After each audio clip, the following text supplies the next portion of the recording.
Recording from Blue Sox Academy at the Sangertown Square Mall. This is the Soxcast episode 15, and this episode's guest, this past summer, he became the new all-time hits king in Blue Sox franchise history, passing what was, I thought, to be an insurmountable record from Taylor Olmstead, but he did it and was robbed personally of the 2019 PGCBL MVP, but that's just my own opinion. But for 3 years, a 365 career hitter, two-time PGCBL first team selection, it is none other than Luis DeLeon. Lou, it's about time I got you on, but I'm glad you could finally get on with me, man. Glad to be here, Timmy. So let's talk about the very beginning. So 2018, you're a JUCO guy out of Central Alabama Community College at that time, and you joined this team that, you know, has a lot of speed and a lot of talent all around. So with that being said, you know, you were kind of like almost on the back burner with all this talent, especially in the infield where you were at the time. So, you know, was it a little difficult, you know, settling in initially before and watching other guys, you know, like Cole Habig was doing really well before he got hurt. Coco Hussein was doing well, and a host of other guys. Obviously, Khalid was the guy that was really pacing the team in the early going. But, you know, tell me about that when that first initial arrival in Utica, what you thought, the guys on that specific team, and, you know, getting assimilated into your role early on and then bursting onto the scene in the second half.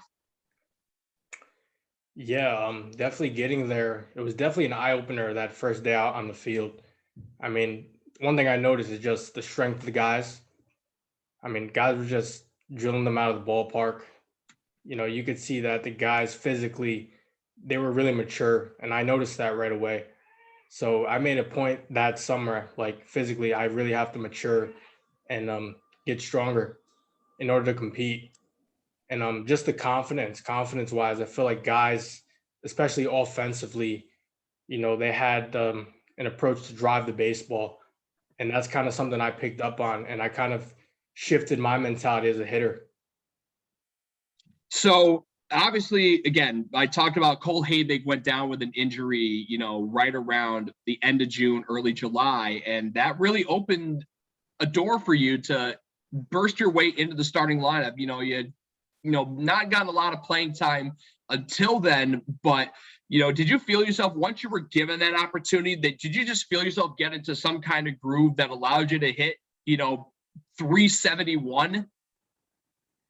Yeah, I think, you know, Cole going down, it definitely gave me more opportunity. And I feel like even before that, I'd have pinch hit opportunities, but I feel like the key for me was just keeping a positive attitude. You know, there was never a point where I was down on myself or disappointed. Kind of just figured it's summer ball. You know, the coaches don't really know me that well. Just kind of do my thing and everything will work out. And specifically in that second half, I mean, I think it's safe to say, I mean, fans came to know, like, you were a second half guy. You get out to a slow start, but usually in July is when you did your best work. You know, was it something in terms of, you know, this is just your development, everything was just come together at the right time? Or is it just something about playing those more meaningful games in the second half of the season that made you play that much better? You're talking about the first year, right? Yeah, and which became a recurring theme in the years that followed. Yeah, that first year, actually, I remember, I think it was early on in the season, but I was in the cage one day, and I kind of had like a feel moment, like something really clicked for me in the cage. So it clicked for me in the cage, and I remember going out into the field and taking batting practice that day, and guys were coming up to me, and guys usually didn't come up to me at that point, but guys, you know, walked up to me and said, you know, that batting practice was really good.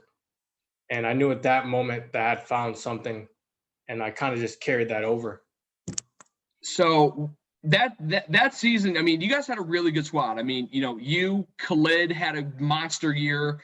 And a host of others. Cam was really good. Isaiah Torres hit the ball really well. But unfortunately, you know, you guys came up short for a postseason bid because of the fact that, you know, there's a bit of a flawed postseason format on the league's part. But, you know, did missing the postseason essentially on the last day of the year when You guys weren't in action and Watertown was, and all they needed to do was beat Adirondack, and they got in. Like, did that kind of leave a bad taste in your mouth and thinking, like, you know what? I need to run it back and get some redemption next season for a second run in Utica. Absolutely. That definitely left a bitter taste in our mouths. And once, I had the opportunity to go back to Utica, that was definitely at the forefront of my mind. So, and by that point, I believe it was 2019 that you had committed to moving up from, your JUCO to D1 at North Carolina Central in the MEAC. And early on in that 2019 season, you got a hamstring injury that kept you, out of the lineup for, several weeks. But when you came back July 5th against league-leading Amsterdam, your presence in the lineup made a big difference. You clobber the Mohawks 12-4. You went yard in that game. How excited were you just to get back on the field and then return in the way in which you did, going yard and leading that, domination of the best team in the league? That day was actually really funny because I didn't know I was going to play that day. So I showed up to the ballpark, and at that point I was recovering and I was just hitting. So I was just taking batting practice. And then I walked into the office and Coach Doug asked me, "Are you good to go?" And I told him, "Well, I don't know. I haven't tried running yet." So he's like, "All right, we'll see. We'll find out." So we went out to the backfield, did some sprints, and figured that I was good to go. So then when I found out I was in the lineup, I was super excited. I know there was a lot on the game. I think Amsterdam was like, they only had 3 or 6 losses. It was a big game for us. So I'm definitely excited to get out there. And we had the energy because we had a salty taste from the last time we played them at their place. So it's always like that at Shuttleworth, where like you lose a tough one because for some reason it's like Shuttleworth magic, if you will. But that win set the tone for an 8-game winning streak that eventually propelled you atop the West Division standings, toppling Geneva. I believe it was like a 2.5 or 3.5 game deficit when that winning streak began. But the way you chipped away and the climax of that winning streak coming against Geneva, I mean, talk to me about that game, the dramatics that came with it, with Ryan Enos, a local kid, getting the walk-off hit. And, looking back on it, was it crazy that your return essentially sparked that run that eventually led you to the West Division regular season crown? yeah, no, that game was definitely, it was huge for us. And we understood at that point, like, we're playing for something big right now. I think we kind of had a conversation in days prior about how tough it is to win a ring at any level. So we understood, like, this summer we could do something special. So we definitely had that going into the game. And yeah, that was just fun. It was a lot of fun. And for you specifically, I mean, upon your return, I mean, it seemed like every single game you were getting multiple hits. And eventually that carried over into a .397 batting average, becoming the third Blue Sox to win a batting title in the PGCBL. I mean, as a hitter, like, you've obviously matured a lot, but like during that 2019 summer, do you still view that as your overall strongest season as a hitter in Utica? Yes, I definitely would say so. I think a lot of things really came together that season. And I just feel like the pitching was really good. And that kind of carried over into our offense. I feel like there was sorry to cut you off, but I mean, it also helped, I think, having other guys that kind of opened the door for you, guys like Robbie Young, Tyler Simon, and Josh Hatcher, that the pitching had to worry about all those other guys, and that definitely opened the door for you. But obviously, if they're pitching to you, you still got to hit the ball. And obviously, you talk about when you found that thing where it all clicked for you in the cage the year before, it must have all come together and then some, especially in that home stretch in 19. What was that last part?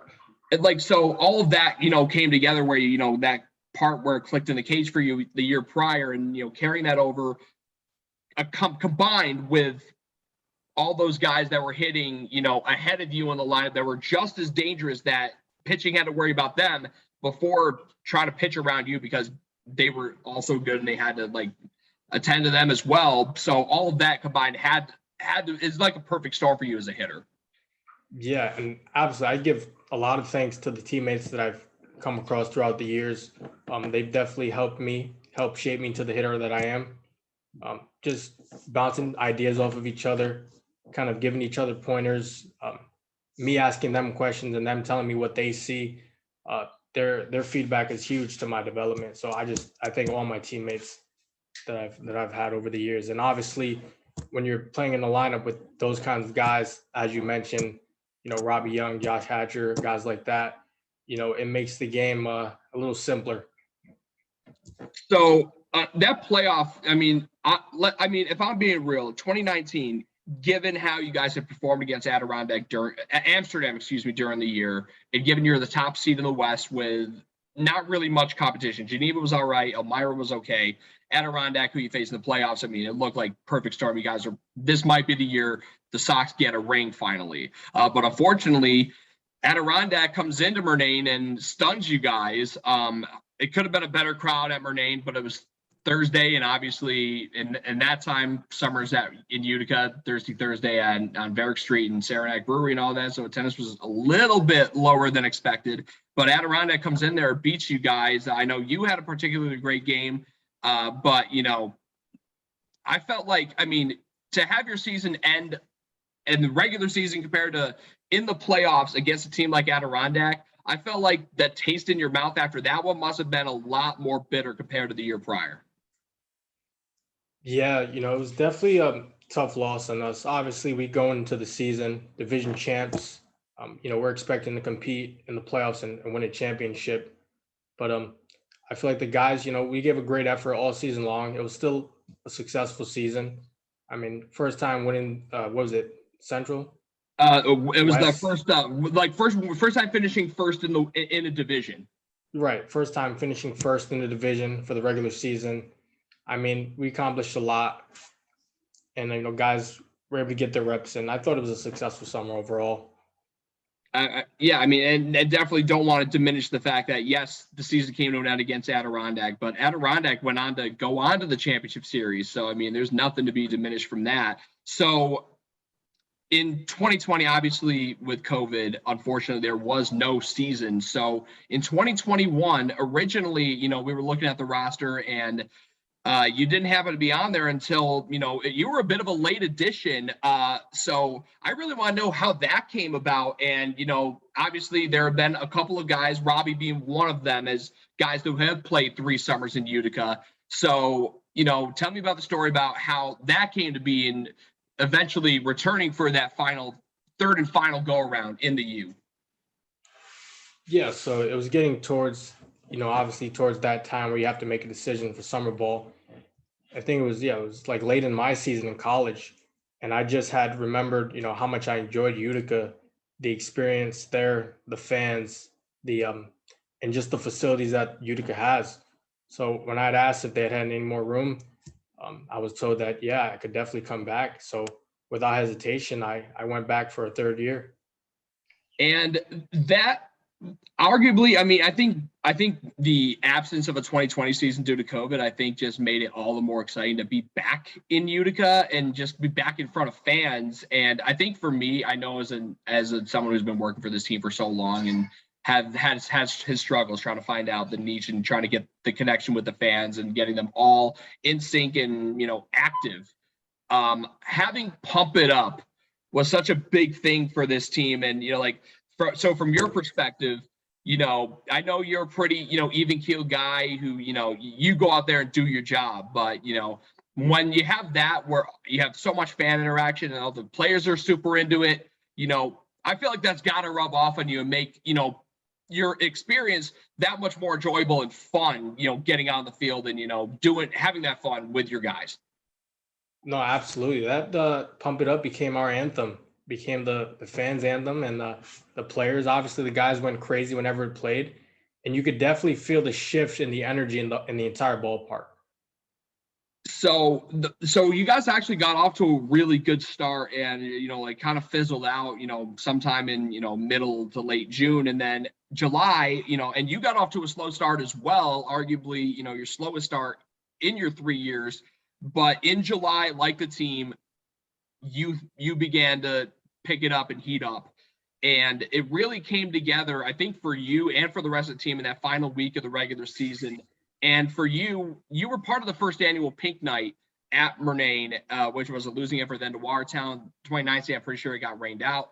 But to get a win on Pink Night against Auburn in a huge divisional game where everyone was hitting, you were hitting, Schmack, Harris, so on and so forth. I mean, what was it like seeing all that come together? And obviously Rosie, with his grandmother, a breast cancer survivor, in attendance, shoving the way that he did, and then obviously the bullpen picking up after him. Yeah, like as you mentioned, I just thought that night in general, especially with Rosie, and being able to, like you said, shove in front of his grandmother, I thought that was really special. But as far as the effort, anytime the fans come out like that, the way they did, and you're able to perform it and get the win, it's always a great thing. It's always a great thing. Oh yeah. And that was, you guys took over first place temporarily. And you were a guy that, you were a 397 hitter in 2019, 6 bombs, 31 RBIs, and it took you until the third to last day of the season to go yard at Geneva. But by then you could probably tell, you were getting into a zone where you could finally, lift the ball out of the ballpark. And the last 2 games of the season after that, I know Geneva was an L, but getting Auburn again and then Watertown. I mean, you talk about 2 completely different performances. Figgy led a dominant pitcher performance against Auburn for the win on that Tuesday night. And then the next night, talk about that offensive barrage that you guys went on against Watertown. I'm pretty sure, I think you had a hit in each of the first 3 or 4 innings, which, I don't want to I don't want to spoil it for later on, but talk about that zone that you and the entire team went on. And then obviously, for you getting a hit in the first 3 innings, I mean, you don't really get to do that often. Right. No, that game was definitely a lot of fun. I think we knew kind of going into the game that Watertown was down in pitching, and we definitely took advantage of that. But I think we just got off to a really hot start, and we just carried it over. They say hitting is contagious, and that night it definitely was for us.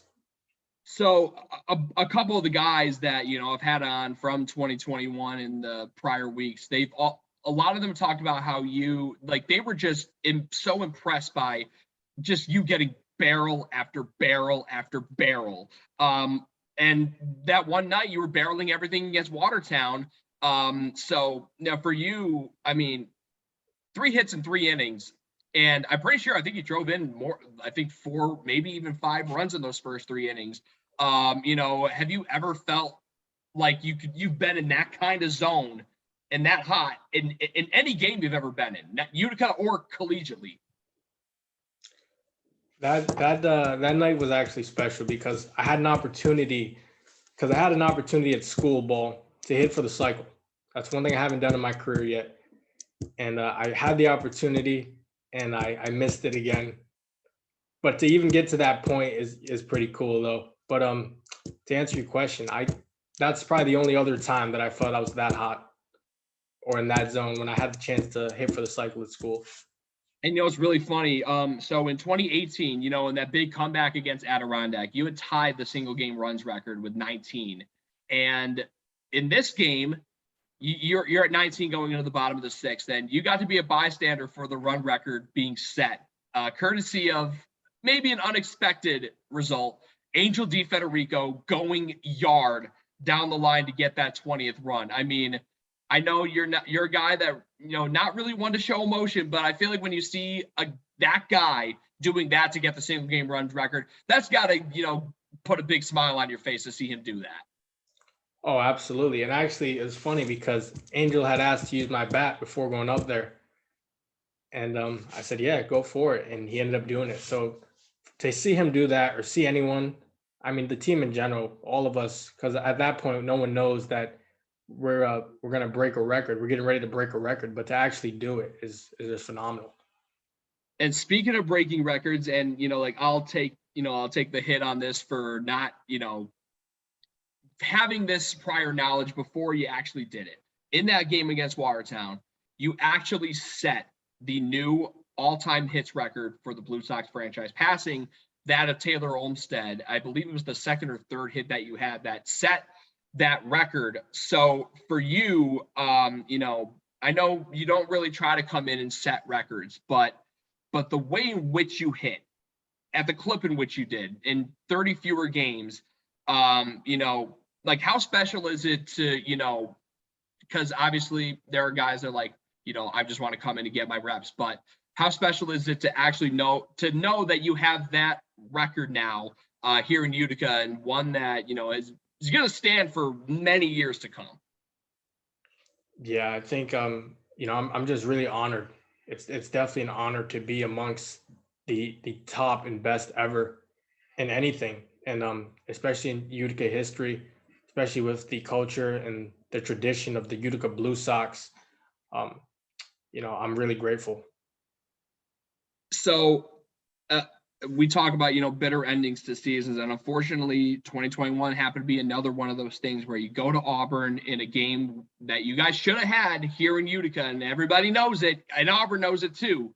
But that particular game was just one of those nights where a lot of the guys, they probably chalk it up to, it's just baseball, where it just wasn't your night. But, you know, talk to me about, you know, from your vantage point, kind of what happened in that game, and, you know, the struggles, you know, Auburn pitching well, and, you know, you guys hitting balls well, but unfortunately right at them.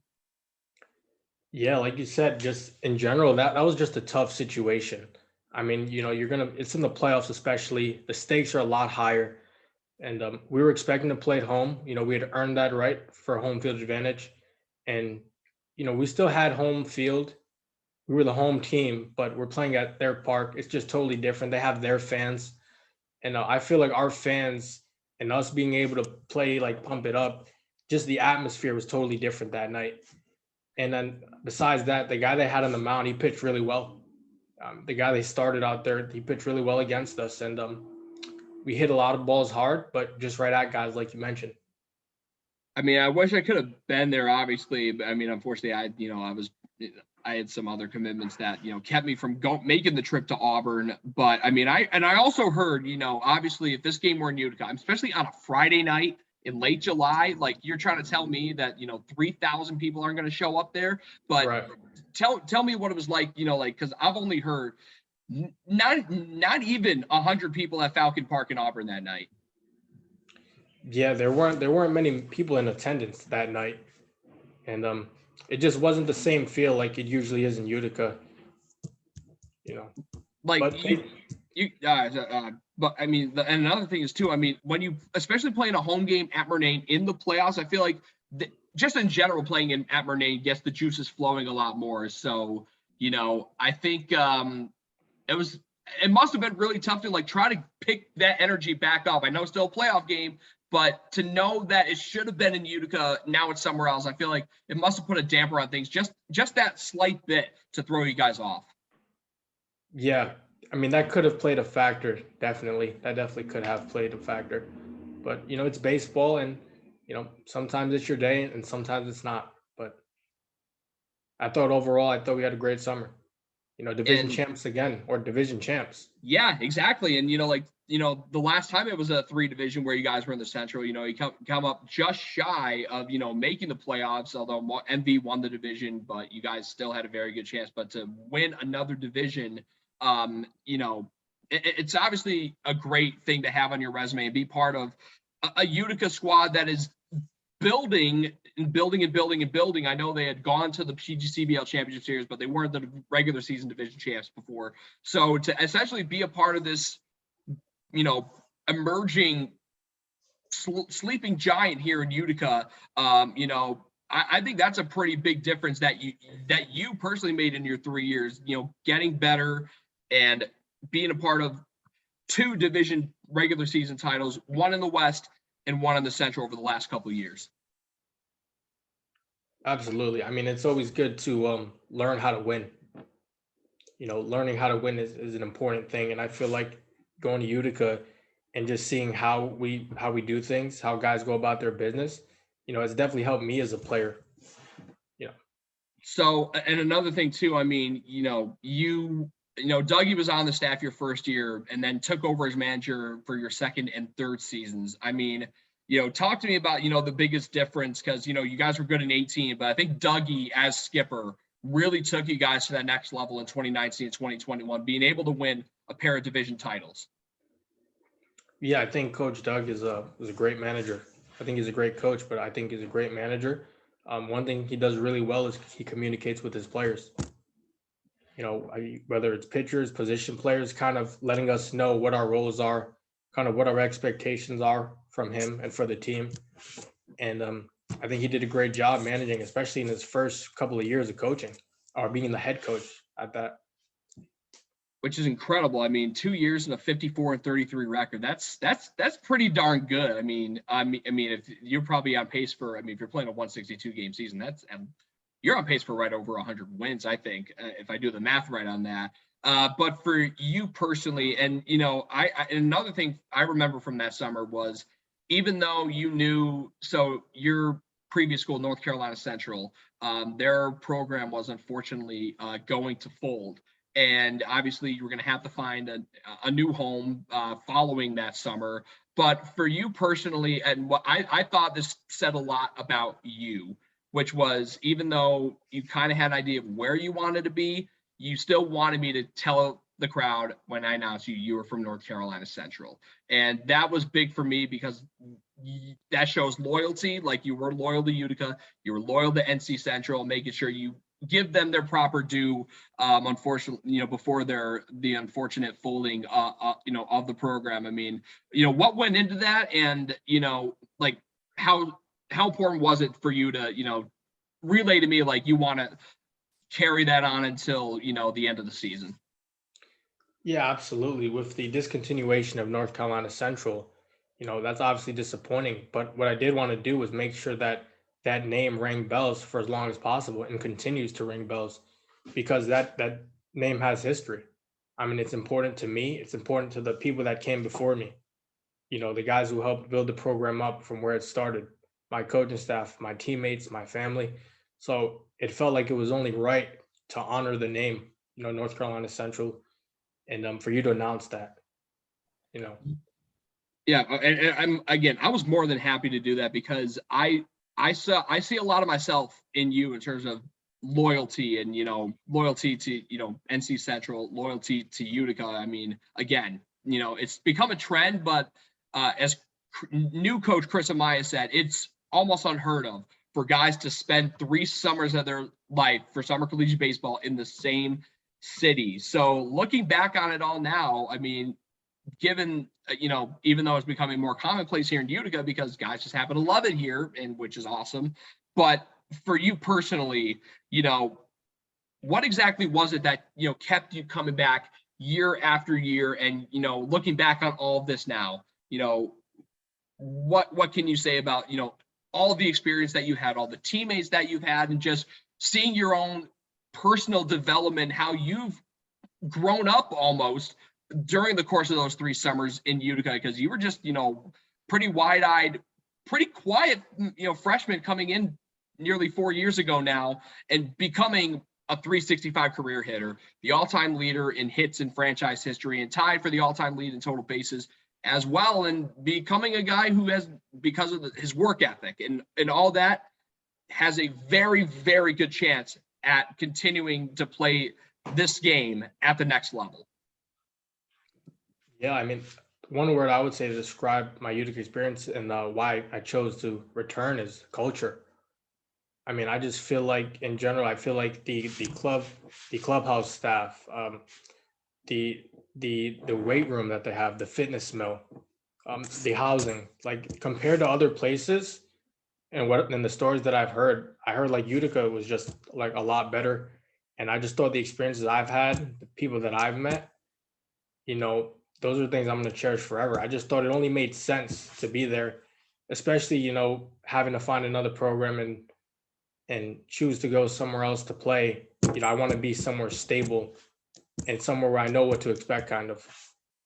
and a fan, and having, you know, a fan base that, you know, obviously appreciated, you know, the level of play, the intensity, the motivation, and just and what everyone has told me, the one thing they'll remember about you is all about work ethic. And I mean, how special is it knowing that, you know, your work ethic and, you know, the the the, the drive that you have to perfect your craft, that it's rubbed off on so many guys, even when you were just a freshman 4 years ago, and how it's rubbed off, you know, on each of the on guys on each of the three teams that you were on here in Utica. Yeah, as a player, that's probably one of my favorite compliments. That's probably one of the best compliments that I feel like I can receive is someone telling me that, you know, I'm not giving less than my best in terms of effort.